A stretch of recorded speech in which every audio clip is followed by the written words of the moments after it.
Hey Fight fans, it's Michelle Joy Phelps with Title Sports Network, and I'm joined now with the one and only Alex Krassyuk. Alex, good to see you here in Saudi Arabia. It seems like we only see each other now in Saudi. Yeah, that's true. Saudi has become the center of sports, the new destination for the champions and for the undisputed fights. Yeah. Well, tensions are really high right now. We just saw a lot of chaos between Team Fury, Team Usyk. Blood was drawn from John Fury. I'm not 100% sure I had what to happened wipe there. it from Yeah, my you were shirt. saying you had blood on your shirt. What are your thoughts on just sort of how everything's playing out at the minute? We're only into like the first few hours of Media Week. Listen, we are in the middle of the historical event, and what's happening around, everyone's nervous. You see, Fury lost more than 10 kilos being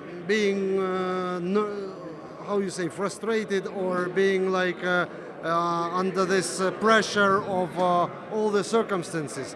So he looked fit and a little bit, how to say, it's not respectful to say scared, but a little bit shy, not the way he used to look all the time. But it's normal because he's just 5 days away from the biggest fight of his career, from the toughest opponent of his career, and it's normal for any athlete to stay a little bit nervous. Would it somehow affect his performance? I don't think so. He's a professional, he's strong, we respect him, his skills, his achievements, everything around that. The only thing we do not like is to have the physical contact with his team. It's like it doesn't look well for the rest of the world. So I would love to ask whoever wants to have any physical activity, let's do it in a gym using gloves, no headbutts, no blood, just pure sports. Yeah, we definitely don't want anything to potentially delay or hurt this fight. Definitely. We've had too many delays already. We had it so many times already. Too much. What did you make of Tyson walking out on a crane? Did you see, or a cane? I said crane, a cane. Did you see him? No. He was like walking out with a cane. Ah, like an old man. Yeah. Well, An old man, an injured man, however you want to say. Was it his or someone else? Maybe he was trying to play trolling stuff like Tyson is injured again, because the whole world is expecting him to get injured again and to withdraw from the fight. That's why he's using this opportunity to get some jokes for the public. So let's talk a bit about the injury. I haven't been able to speak to you. The first time that you guys heard about, him getting the cut, there was a lot of speculation over whether or not he did it to himself, whether it was real, et cetera, et cetera. What was your guys' thoughts on it? I could never imagine anyone doing a cut on purpose. Definitely no. The thing that my concern was that this cut came out of lack of the discipline.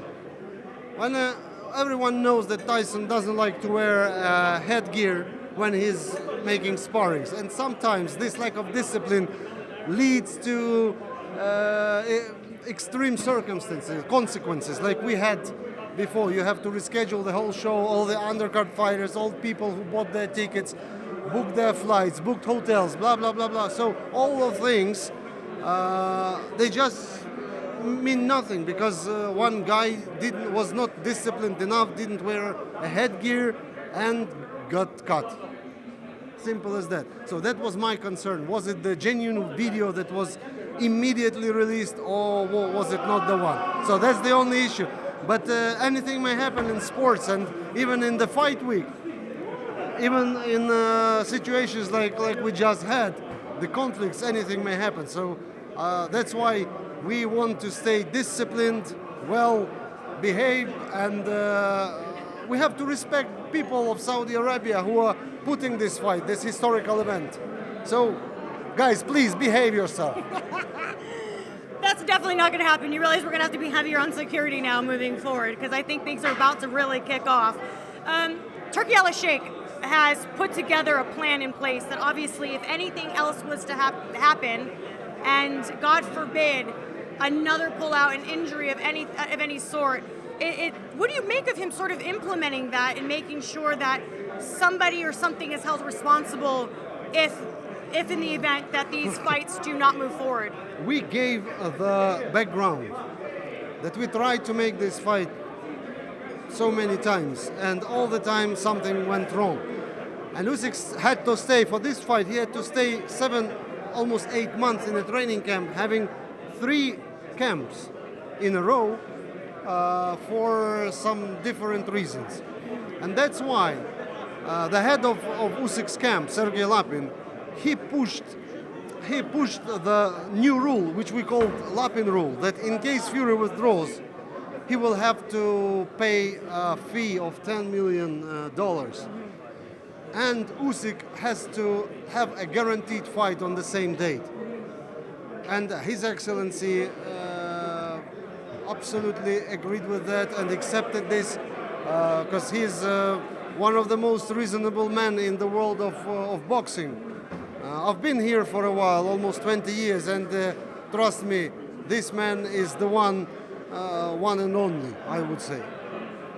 He's also wanting to work, and I don't want to misquote, but work on a system that better handles the pound for pound rankings.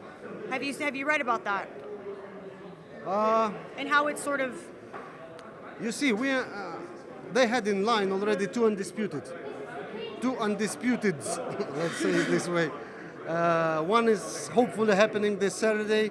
The other one should have happened on June the 1st, and going and so forth.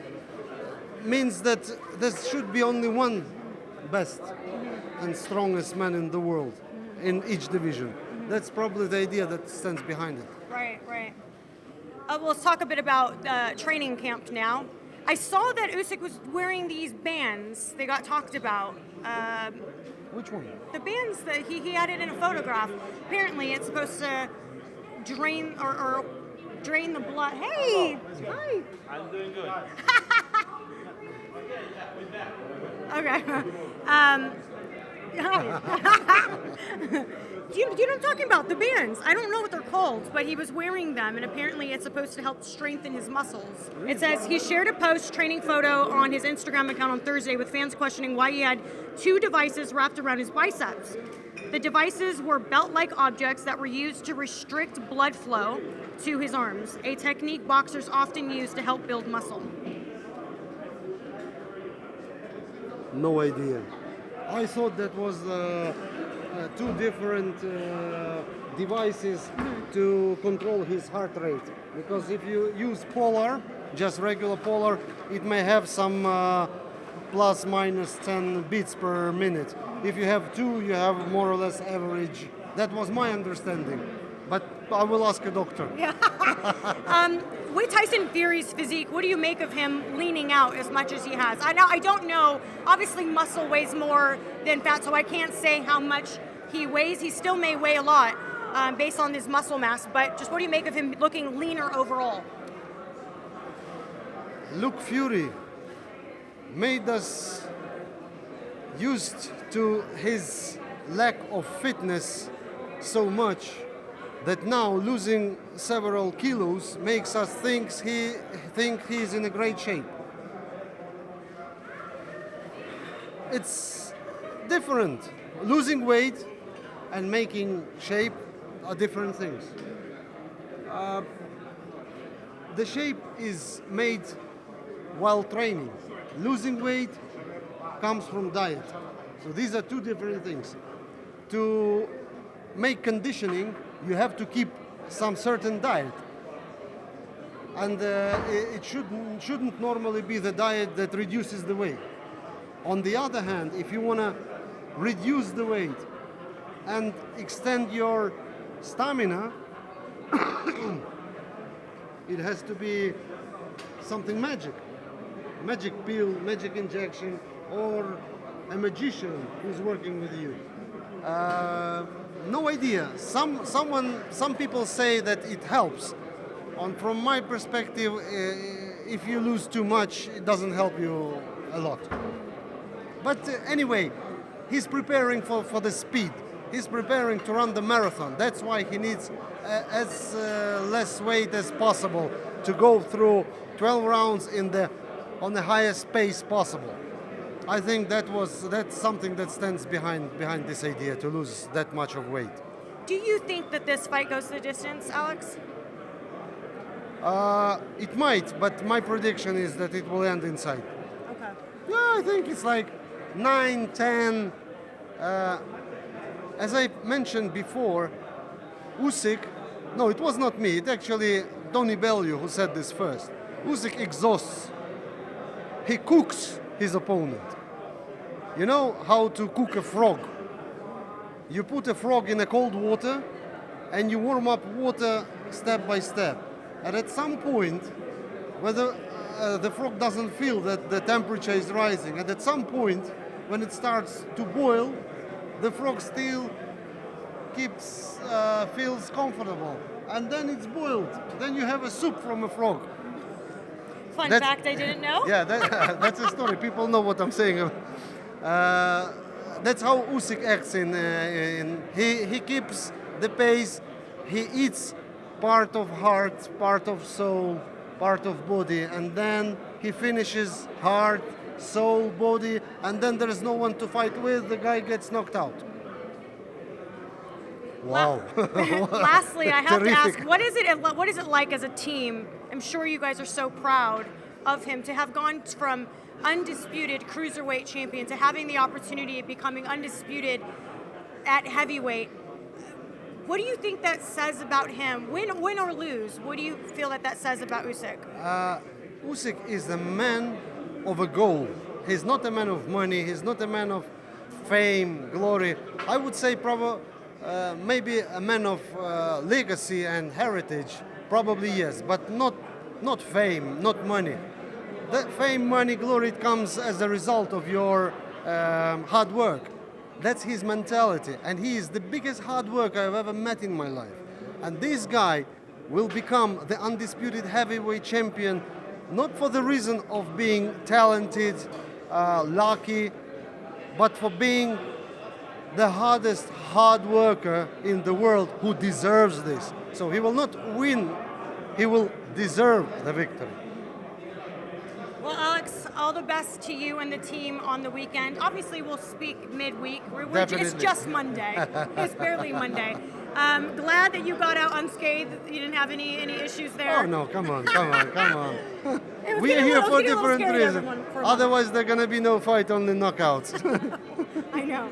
All right, well, thank you for your time. I appreciate it. Thank you. Thank you. Bye, fans.